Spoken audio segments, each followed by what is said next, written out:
It feels like we've all downloaded this new mandatory expansion pack for our digital lives, doesn't it? It's a game that feels a little too close to home, and it's called Freedom of Speech, the digital game.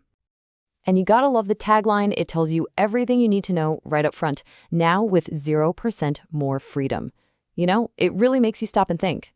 What kind of game are we all actually playing here?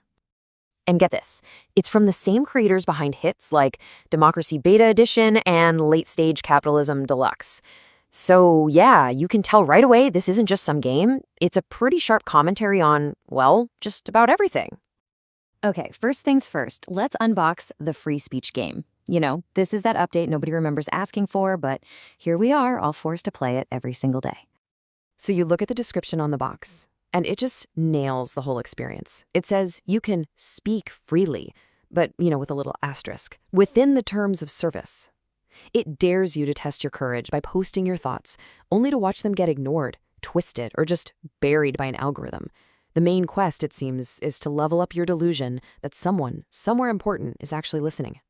So, how does this all actually work? Let's get into the core mechanics. Here's a quick guide on how to play, and maybe more importantly, how to lose. At the very heart of the game, there's this one central mechanic, the new voice meter. Just picture a power bar for your own expression, except it's been expertly designed to make sure you never, ever get it right. It's basically gamified self-censorship. And here's the catch with that meter. If you come in too passionate, the AI moderator gently mutes you for community safety. But if you're too soft, the system just assumes you have nothing to contribute. It's a classic no-win situation, isn't it? So, where does all this drama unfold? Well, welcome to the Comment Coliseum. This is the main arena, the place where you fight to the digital death in these lightning-fast 240-character battles against complete strangers. And what's the prize? Oh, just some exposure points.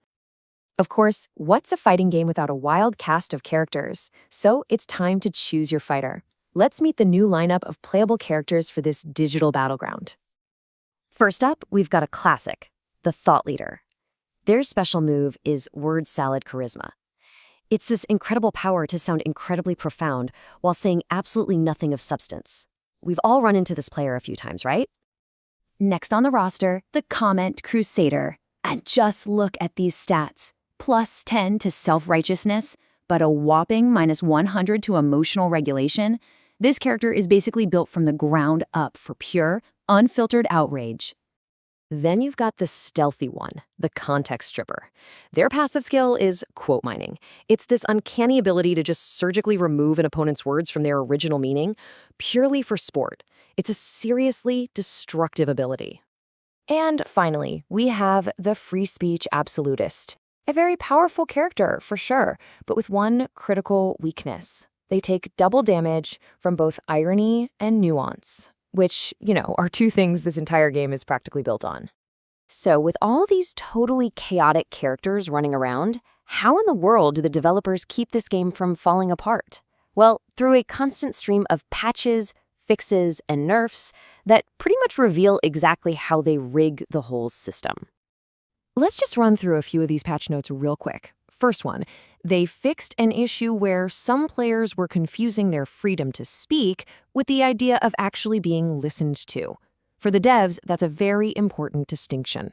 Next up, they've improved the algorithmic censorship. And the new version is so slick, it's now completely invisible and, more importantly, totally deniable. It's a feature, not a bug. And here's a big one for game balance. They've totally removed the critical thinking skill tree. Why would they do that? Well, to improve player satisfaction, of course. Less thinking, more posting. And the last patch note, well, it's short, it's simple, and it's just brutal. They nerfed empathy, made it an almost useless skill in the current version of the game. And for the really hardcore players, don't worry, there's even DLC. You can get the Cancel Culture campaign, or try your hand at Shadowban Survival Mode, or even buy the Constitutional Cosmetics Pack, which is just some fancy-looking armor that gives you 0 actual protection.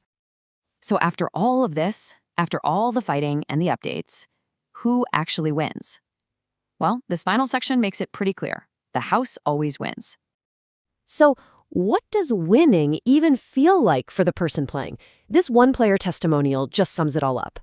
I won a debate online. My prize was an anxiety disorder. That's the real exchange rate for those exposure points.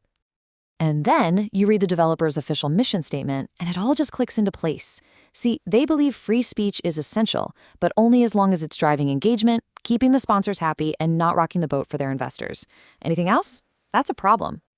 The final little joke here is the pre-order bonus, an unplugged controller skin. It's the perfect symbol for the player's experience. It represents your absolute right to mash all the buttons you want on a controller that's completely disconnected from any real power. And that really just leaves us with this one final thought to chew on.